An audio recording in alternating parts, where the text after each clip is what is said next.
Here at World of Watches, we get a lot of questions about how should I maintain my automatic movements, what should I do when I first get the watch, and what's the best way to take care of it while I've got it. Well, today we're going to discuss a little bit of that, some of the do's, some of the don'ts to keep your mechanicals and automatics running in tip-top shape at all times.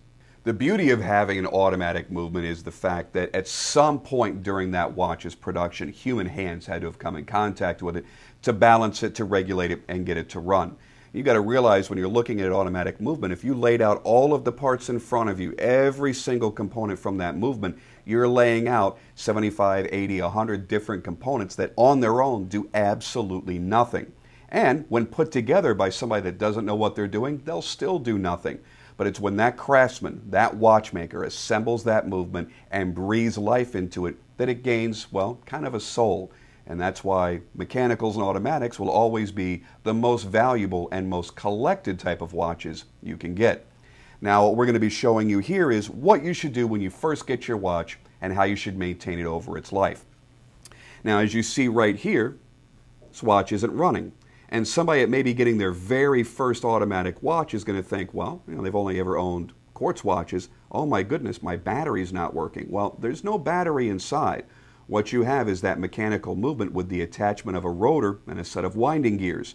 So if you're wearing the watch and that rotor swings back and forth or actually makes full rotations, that's one way it's going to maintain its energy level.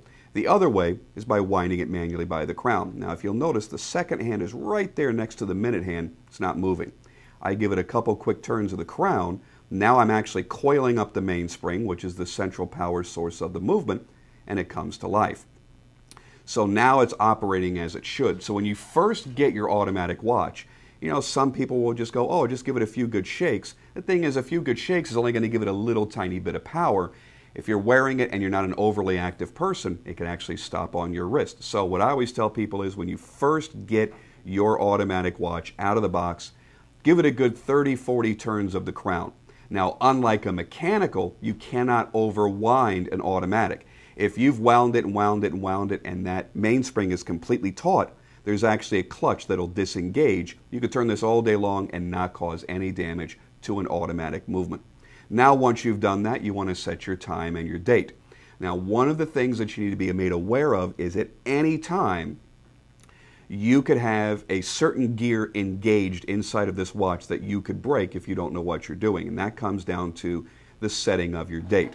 What happens is, various different movement calibers will engage the date gear that will turn that disc underneath to flip the next day.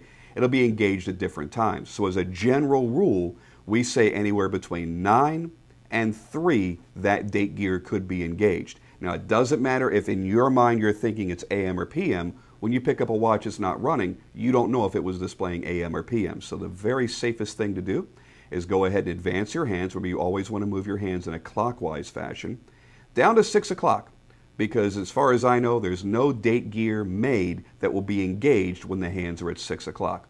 Now, once I've done that, I want to set the date. So I pull the crown back out one single click, and I want to set it to the day before my current date. That way, I can let the watch naturally go, because I don't know if this is AM or PM yet. Let's see if this is midnight or noon. That would have been midnight. Now it's engaged to the day that we currently want.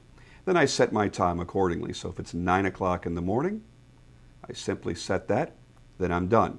And that prevents you from chipping a gear inside of your watch that would have to be repaired. If you ever see your date misaligned only halfway in between the numerals at any time during the day, that means one of those teeth is either bent or chipped and will need repair. If you set it the way I showed you, you'll never have to worry about that. So now you've wound up your watch, it's fully wound, fully running, you've set your date, you set your time, you're ready to go. Now hopefully that covered all the information you need to know to keep your automatics running in tip-top shape and accurate at all times.